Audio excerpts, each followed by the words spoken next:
Përshëndetje miq, uroj të jeni mirë dhe mirë se erdhët në kanalin tim. Për ju që më dëgjoni për herë të parë, unë jam Mandalina nga sofra ime dhe çdo ditë ndaj me ju receta të cilat i përgatis për familjen time. Sot kam përgatitur mish viçi me kritharaqi në furrë.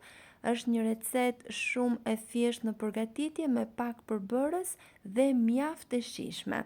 Ju ftoj ta përgatisim së bashku. Në një tenxhere do shtojmë 2 lugë vaj ulliri, një qep të prerë hollë dhe 500 gram mish viçi. Do ta skuqim. Dua t'ju kujtoj se nëse jeni i ri në kanalin tim, mos harroni të bëni subscribe dhe të shtypni butonin e ziles, kështu do njoftoheni për çdo recetë të re të postuar. Gjithashtu ju ftoj ta shihni videon deri në fund për të parë edhe recetat më virale, më të pëlqyera nga ju në fund të videos. Pasi mishi dhe qepa janë skuqur, kështu si tregohet në video, do shtojmë 3 lugë salcë tomate, 1 deri në 2 thelpinj hudhër, krip, rigon, piper i zi dhe pak spec të kuq. Masën do ta përziejmë shumë mirë dhe do shtojmë masën e ujit dhe do ta vendosim të zjej. Është kënaqësi për mua të mësoj se nga cili vend i Shqipërisë apo i botës më ndihni. Nëse dëshironi mund të ma shkruani në koment. Ndërkohë që mishi zihen në një tigan me 2 lugë vaj ulliri, do skuqim 1 gotë makarona, elb, orzo, kritharaq, sido që t'i quani. I skuqim derisa të marrin pak ngjyrë.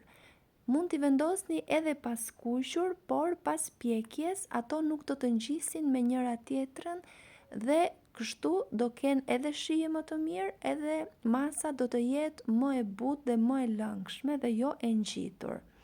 Pasi kanë marrë këtë ngjyrë që tregohet në video, e vendosim në tavën e pjekjes duke hapur në të gjithë tavën.